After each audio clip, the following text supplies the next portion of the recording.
By the end of this module, you'll understand how strategic leadership comes from deliberately choosing where attention, time, and effort belong, not from reacting to everything that appears urgent. You'll be able to apply simple strategic filters before committing your involvement. Narrow decisions to the options that truly matter and allow low-impact work to fall away without guilt.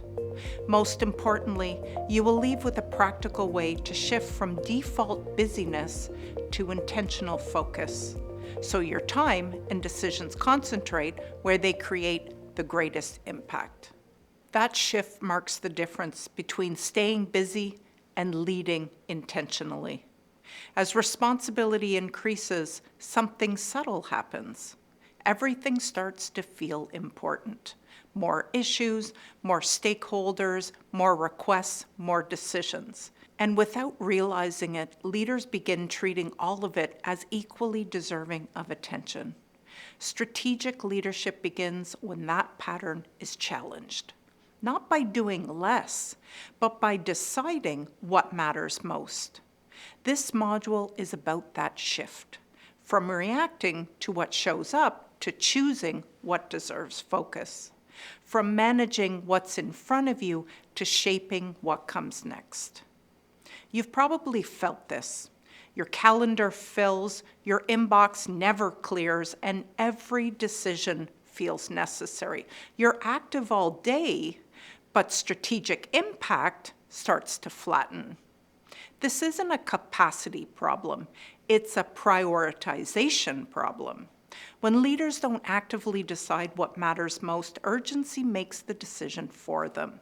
And urgency is a poor strategist.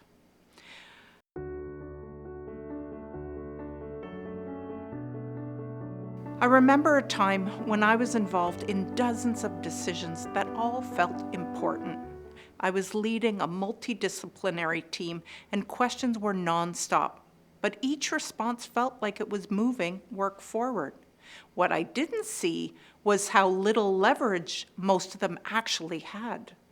Once I started separating what was necessary from what was impactful, both my workload and my effectiveness shifted. Many managers believe strategic leadership means being involved everywhere.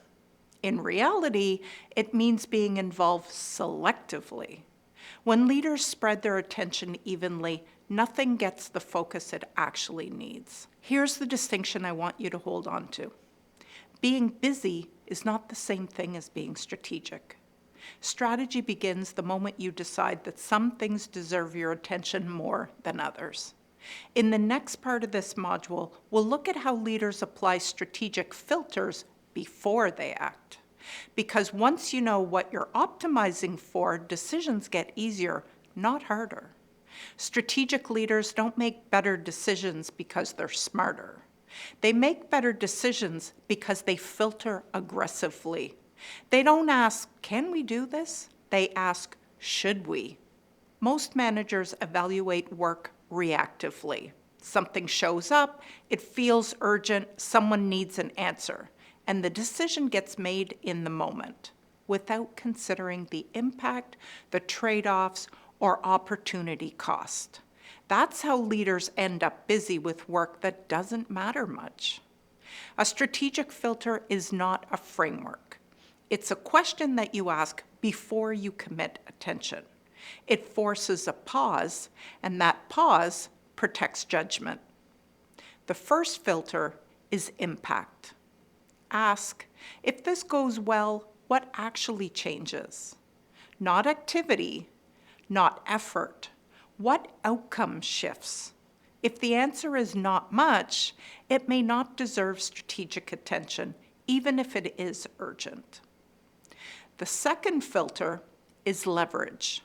Ask, is my involvement necessary for this to succeed? If others can move this forward without you, your attention may be better spent elsewhere. Strategic leaders don't insert themselves everywhere. They intervene where their judgment changes the outcome. The third filter is trade-off. What am I saying no to by saying yes to this? Every yes spends time, attention, and credibility. If the trade-off isn't worth it, the decision probably isn't strategic.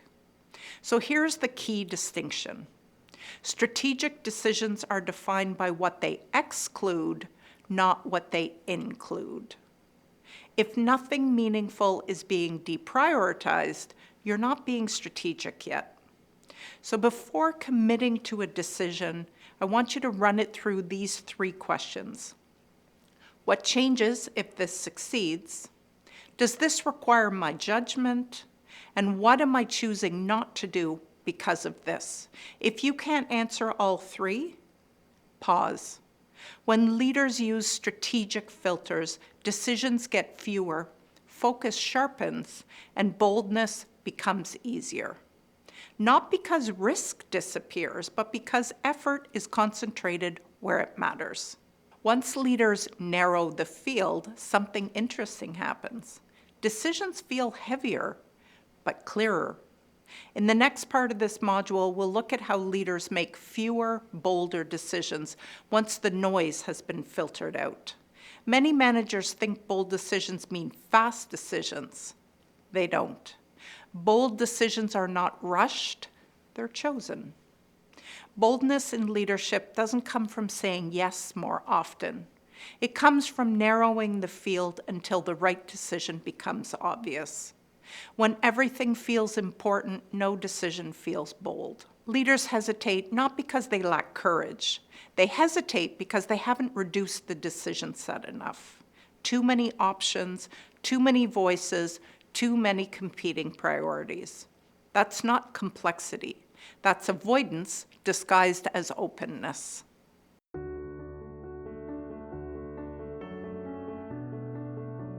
I remember feeling pressure to keep multiple options alive just in case. A backup to the backup plan felt responsible. It felt prudent. What it actually did was slowed everything down and diluted commitment. The moment I narrowed the field and named a clear direction, execution improved immediately, even among people who hadn't favored that option. Decisiveness doesn't mean everyone agrees. It means the decision is clear, the trade-offs are accepted, and effort is aligned.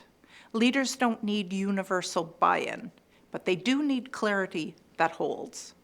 Here's the principle that enables bold decisions. Once a decision is made, leaders shift from evaluation to commitment. No hedging, no parallel paths, no we'll see. Commitment is what turns a decision into momentum. In practice, bold decisions look quieter than people expect. Fewer meetings, clearer priorities, and less revisiting.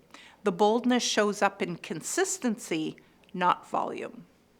When leaders make fewer, bolder decisions, teams stop waiting, execution accelerates, and confidence increases across the system. Not because risk disappeared, but because ambiguity did. Here's the distinction to remember.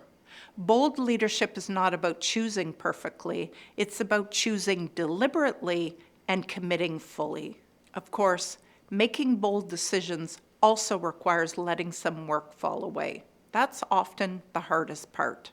In the final part of this module, we'll look at how leaders allow low-impact work to drop without guilt or defensiveness.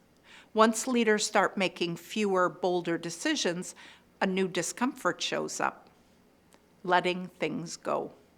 Not because the work is bad, but because it once felt important. Many leaders try to stay strategic without dropping anything. They add focus without removing load. That doesn't work.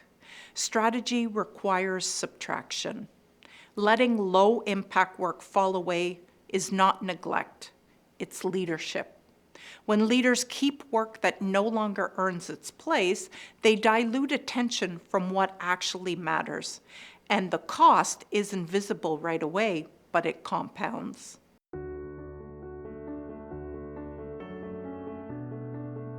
I remember holding on to work because it felt responsible.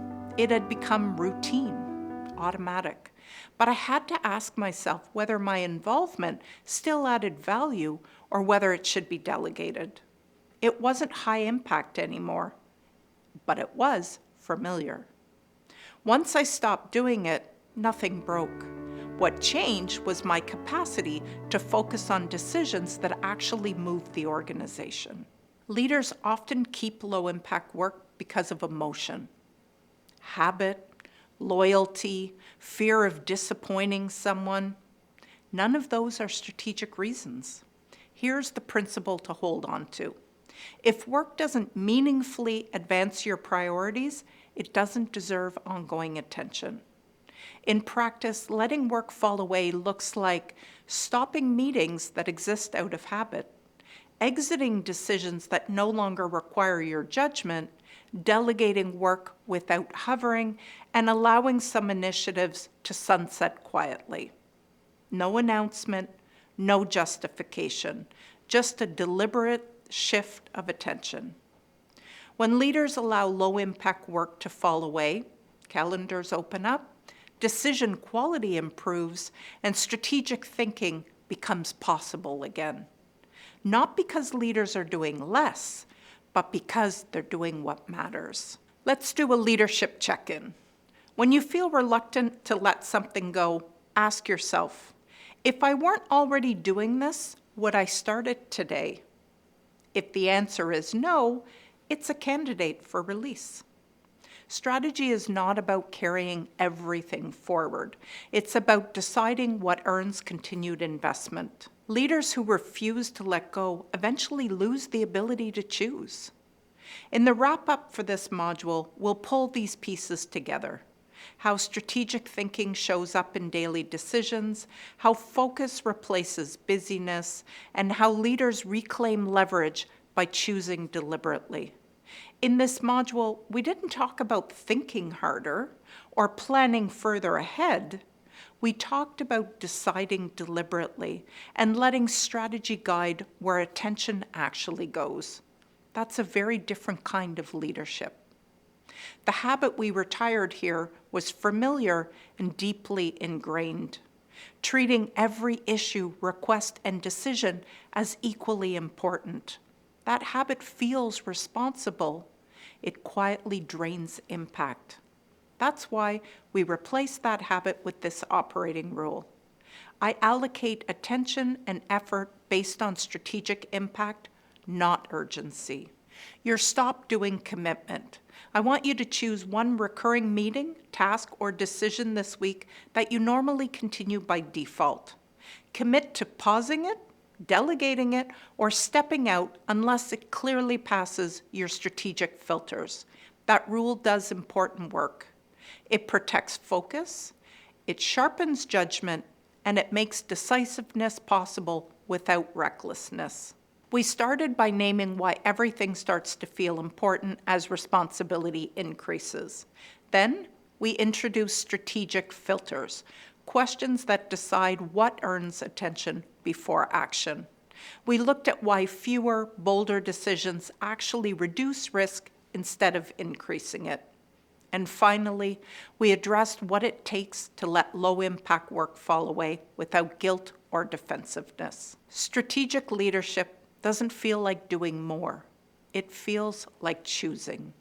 Calendars get lighter, decisions get clearer, and effort starts aligning around what actually moves the work forward. That's not disengagement. That's leadership with leverage. If everything still feels important, strategy hasn't been applied yet, because strategy only exists where something meaningful has been deprioritized. Without subtraction, there is no focus. In the next module, we'll move into coaching and developing high-performing teams. Not coaching as encouragement, and not development as extra meetings. We'll look at how leaders grow capability on purpose instead of becoming the solution to every problem. Because at this level, developing people isn't an add-on. It's how leaders create capacity beyond themselves. Field application. In the next week, I want you to notice one request or decision competing for your attention. Run it through your strategic filters. What changes if this succeeds? Does it require my judgment? What am I saying no to by saying yes? Act based on the answers and observe what shifts in your focus or workload. For now, I want you to notice one thing. The next time something demands your attention, ask yourself what strategic filter it actually passes. If it doesn't meaningfully move the work forward, it may not deserve your involvement. That choice is leadership.